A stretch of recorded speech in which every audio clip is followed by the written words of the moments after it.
शुरुआत कर लेते हैं। हरिद्वार से खबर सामने आई है, जहां पर आपको बता दें कि केंद्रीय पर्यटन मंत्री गजेंद्र सिंह शेखावत पहुंचे हरिद्वार। जहां पर आपको बता दें कि उन्होंने देव संस्कृति विश्वविद्यालय पहुंचे और साथ ही सांस्कृतिक कार्यक्रम में शामिल होने के लिए पहुंचे हैं। जहां पर आपको बता दें कि उन्होंने कार्यक्रम में हिस्सा लिया। केंद्रीय मंत्री 2 दिवसीय कार्यक्रम में देश भर से छात्र ले रहे हैं भाग। और साथ ही आपको बता दें कि मंत्री ने पर्यटन को बढ़ावा देने पर विचार साझा किए। सांसद त्रिवेंद्र सिंह रावत और अन्य बीजेपी नेता इस दौरान मौजूद नजर आए। तो मंत्री ने पर्यटन को बढ़ावा देने पर विचार साझा किए हैं। सांसद त्रिवेंद्र सिंह रावत भी इस दौरान मौजूद नजर आए। साथ ही साथ अन्य बीजेपी के वरिष्ठ नेता जो थे वो भी इस दौरान मौजूद नजर आए।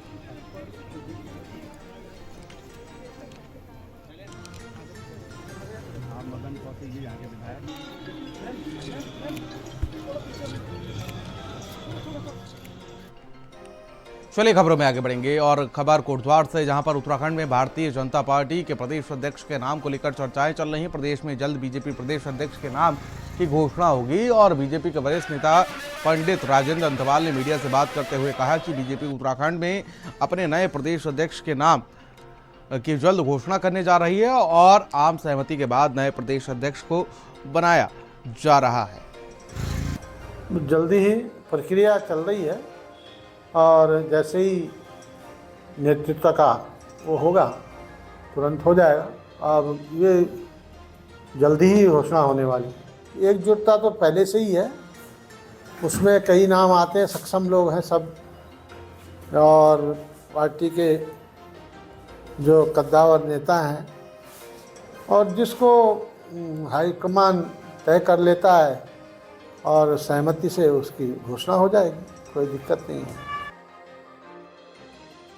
और खबर कोटद्वार से सामने आई, जहां पर आपको बता दें कि इन दिनों उत्तराखंड में पहाड़ बना मैदान की लड़ाई को यूकेडी और तेज हवा दे रही है। जहां पर उत्तराखंड क्रांति दल के केंद्रीय संरक्षक डॉक्टर शक्ति शैल कपरवान ने कोटद्वार में एक प्रेस वार्ता कर कहा कि भारत सरकार ने उत्तराखंड को एक पहाड़ी राज्य के रूप में दर्जा दिया, इसलिए इसकी संस्कृति में पहाड़ी है। और आगे उन्होंने कहा कि 1950 से पहले जो रुड़की में भी रहा होगा वह भी पहाड़ी ही है।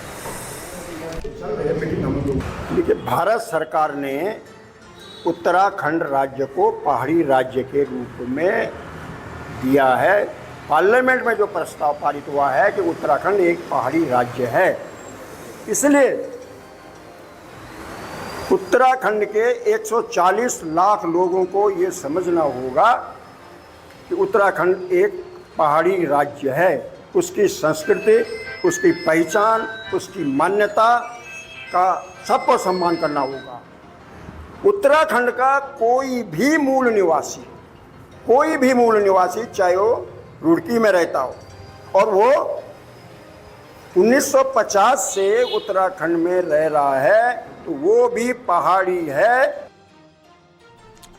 चलिए खबरों में आगे बढ़ेंगे और हरिद्वार में सांसद त्रिवेंद्र रावत के खिलाफ युवाओं और ग्रामीणों ने जोरदार प्रदर्शन किया। जहां पर आपको बता दें, ग्रामीणों ने सांसद पर आरोप लगाए कि उन्होंने दलितों से भेदभाव किया और अवैध खनन को बढ़ावा दिया है। इसके साथ ही प्रदर्शनकारियों ने सवाल उठाए कि जब खनन चल रहा था तब चुप क्यों थे और अब रोजगार छीनकर अपनी राजनीति चमकाना चाहते हैं। वहीं युवाओं का गुस्सा इतना बढ़ा कि रुड़की में भी गुमनाम सांसद के पोस्टर तक लगा दिए गए। संजय पुंडेर हमारे सहयोगी हमारे साथ जुड़ चुके हैं फोन लाइन पर। संजय, क्या अपडेट जानकारी मिल पा रही है? आखिर युवाओं में किस बात का रोष देखने को मिल रहा है और गुमनाम सांसद के नाम के पोस्टर भी लगाए गए हैं, क्या अपडेट मिल पा रहा है? देखिए, हरिद्वार के सांसद और पूर्व मुख्यमंत्री त्रिवेंद्र सिंह रावत के खिलाफ इन दिनों हरिद्वार में बड़ा प्रदर्शन देखने को मिल रहा है, क्योंकि बीते दिनों हरिद्वार के जो सांसद है त्रिवेंद्र सिंह रावत, इनका एक पोस्टर भी जारी किया था। उस पर लिखा था कि गुमनाम है, इनकी कहीं खो गए हैं, इनको तलाश किया जाए। और आज जिस तरह से बड़ा प्रदर्शन किया है, हालांकि हरिद्वार के सिंह द्वार के पास यह प्रदर्शन किया गया है और प्रदर्शनकारियों ने सवाल उठाया कि जब खनन चल रहा था तब चुप क्यों थे और अब रोजगार छीनने का काम क्यों कर रहे हो। जी ठीक है, आप बने रहिए हमारे साथ, तो आपसे आगे भी अपडेट्स लेते रहेंगे। चलिए खबरों में आगे बढ़ेंगे और हरिद्वार से खबर सामने आ रही है, जहां पर आपको बता दें कि मज़ारों और मदरसों पर प्रशासन की सख्ती देखने को मिल रही है। जहां पर आपको बता दें कि हरिद्वार में इबादत की जगह नशे का अड्डा देखने को मिल रहा है। मज़ार पर कुछ लोग धुआं उड़ाते और चिलम पीते हुए कैमरे में कैद हुए। तो हरिद्वार के भेल स्थित मज़ार की ये वीडियो बताई जा रही है, जहां पर देखिए किस तरीके से चिलम पीते हुए ये लोग वीडियो में कैद हुए।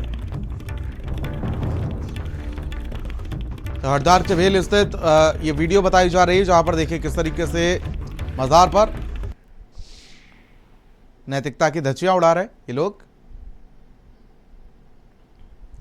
संजय हमारे सहयोगी लगातार हमारे साथ बने हुए। संजय, वीडियो बहुत कुछ कहता हुआ नजर आ रहा है, क्या अपडेट जानकारी, पुलिस ने कुछ कार्रवाई की है क्या? देखिए, अवैध मजारों और मदरसों को लेकर पहले ही राज्य सरकार पूरी तरह अलर्ट दिखाई दे रही है, क्योंकि प्रदेश भर में लगातार एक के बाद एक कार्रवाई हो रही है। और ताजा मामला हरिद्वार का है, जहां भेल क्षेत्र में एक मजार में कुछ लोगों के द्वारा धर्म के साथ जिस तरह से खिलवाड़ किया जा रहा है, यानी इबादत की जगह एक नशे का अड्डा बनता हुआ दिखाई दे रहा है। अब देखने वाली बात होगी कि हमारी खबर चलने के बाद किस तरह से जो हरिद्वार प्रशासन और पुलिस ऐसे लोगों पर कार्यवाही करती है। जी ठीक है, बहुत बहुत शुक्रिया हमारे साथ जुड़ने के लिए आपका। और पौड़ी विधायक राजकुमार पौड़ी का एक बयान सोशल मीडिया पर तेजी से इस वक्त वायरल हो रहा है, जहां पर आपको बता दें कि इस बयान में उनके द्वारा कहा जा रहा है कि अंग्रेज कुछ समय और रुक जाते तो हमें आज़ादी देर से मिलती तो पौड़ी का विकास हो जाता। अब विधायक के इस बयान की निंदा हो रही है और विधायक के बयान पर कांग्रेस ने भी सवाल खड़े कर दिए। पौड़ी से कांग्रेस के जिला उपाध्यक्ष विनोद दशोनी का कहना है कि पौड़ी विधायक जो भी विधानसभा का प्रतिनिधित्व करने वाले व्यक्ति हैं और जिस तरह से उनका यह बयान वायरल हो रहा है, उन्हें ये शोभा नहीं देता। किसी भी बात को तोड़ मरोड़ कर पेश करना अच्छा समझ रहे हैं और उससे वो अपनी राजनीतिक भावनाओं को प्रदर्शित कर रहे हैं। मैं समझता हूं कि मैंने तो साधारण वे में एक कॉमन तरीके से जो बात आ रही थी, विकास की बात, और 3 साल की विकास की योजनाएं मैंने अपने वक्तव्य में गिनाई थी। और साथ में अंग्रेज़ों का जो जिक्र आया वो ऐसा नहीं आया था, वो केवल एक कॉमन बात थी कि जैसा हम कहते हैं कि भाई अगर अंग्रेज़ 2-3 साल और रुकते तो निश्चित रूप से पौड़ी भी विकास की गति से जुड़ जाता है। एक विधानसभा के विधायक होने के बावजूद उनके इस तरीके का बयान जो अंग्रेजों पे, जिसके इस देश की आज़ादी के लिए हमारे लोगों ने, हमारे पूर्वजों ने किस तरीके से अपने प्राणों का बलिदान दिया है, तब जाके इस देश को आज़ाद करके आज हम लोगों को बोलने लायक बनाया है। और उस पे एक जिम्मेदार व्यक्ति, एक जनप्रतिनिधि, जनता के द्वारा चुना हुआ व्यक्ति अगर ये कहता है कि अंग्रेज आज़ादी जल्दी मिल गई है, तो आप इससे उनकी मानसिकता को समझ सकते हैं कि वो किस सोच के व्यक्ति हैं। और ऋषिकेश से बड़ी खबर, जहां पर आपको बता दें कि 24 घंटे के अंदर हत्या का टिहरी पुलिस ने खुलासा किया है और हत्या में शामिल एक युवक को गिरफ्तार किया गया है। मृतक और आरोपी के बीच हुई थी मारपीट, तो वहीं मारपीट के दौरान डंडे और पत्थर से वार किया गया था। गंभीर चोट आने से विकास की हुई थी मौत। तो वहीं एसएसपी टिहरी आयुष अग्रवाल ने इस पूरे मामले का खुलासा किया है।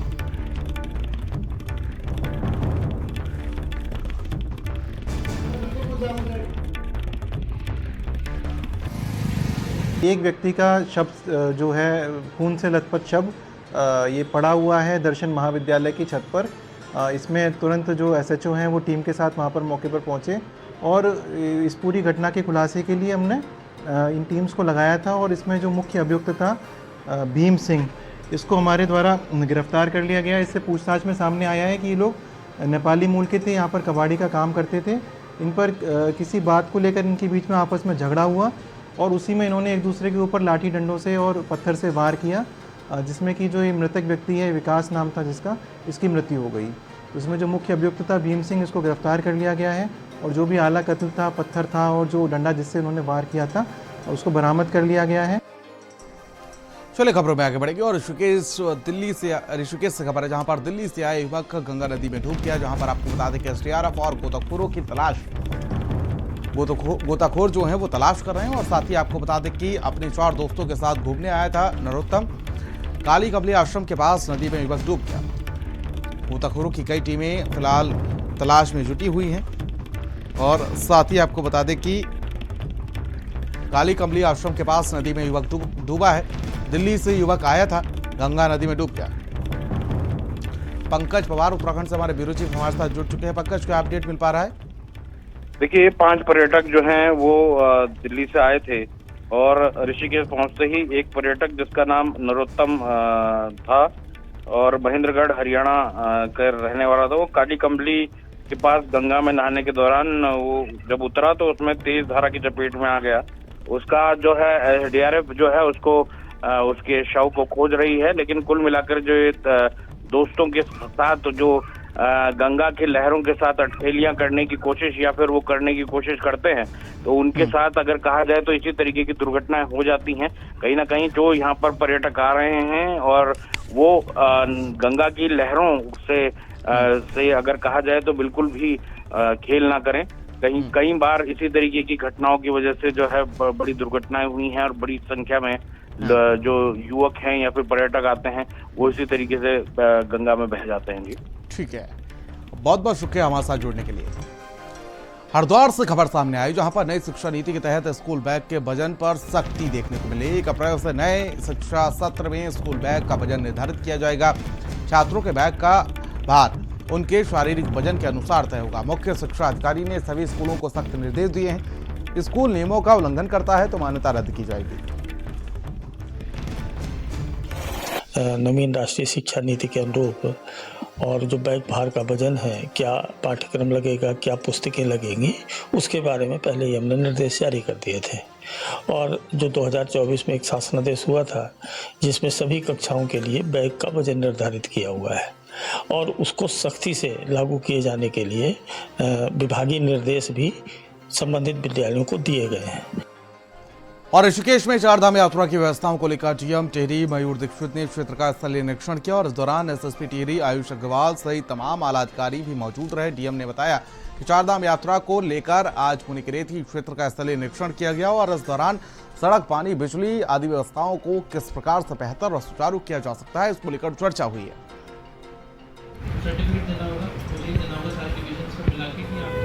देखिए, अभी जो आगामी चारधाम यात्रा को लेकर आज समस्त डिपार्टमेंटल ऑफिसर्स के साथ निरीक्षण किया गया है और इसमें जो मेन हमारा जहां जाम लगता है, जहां ज़्यादा यात्रियों का लोड रहता है, मुनिकरेती, तपोवन, ब्रह्मपुरी, शिवपुरी एरिया तक हमने देखा है और इसमें कुछ जगह सड़कों की अभी स्थिति हमको और ठीक करनी है। जो डायरेक्शन दिए गए हैं, कुछ जगह पार्किंग हम और डेवलप करेंगे। कई जगह हमने जो देखा है कुछ कैमरेज और बढ़ाए हैं जिससे कि जाँच आदि करने में सहायता हो।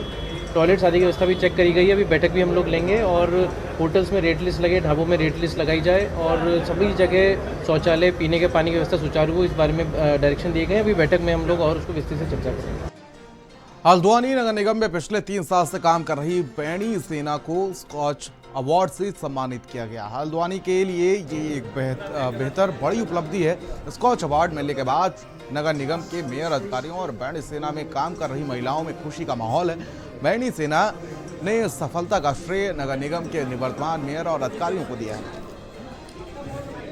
स्कॉच अवार्ड आज हम लोगों को मिल रखा है। ये पूरा नगर निगम टीम हम लोगों की इसमें सब के भागीदारी से हम लोग को ये अवार्ड मिल रखा है और 2022 अक्टूबर से हम लोग इस कार्य को कर रहे थे, जिसमें हमारा ही नहीं पूरा नगर निगम टीम के साथ समस्त क्षेत्र जनता का भी सहयोग है कि उनकी वजह से हम आज इतने बाहर तक हम लोगों का नाम है, इतने अवार्ड हम लोगों को मिल रहे हैं।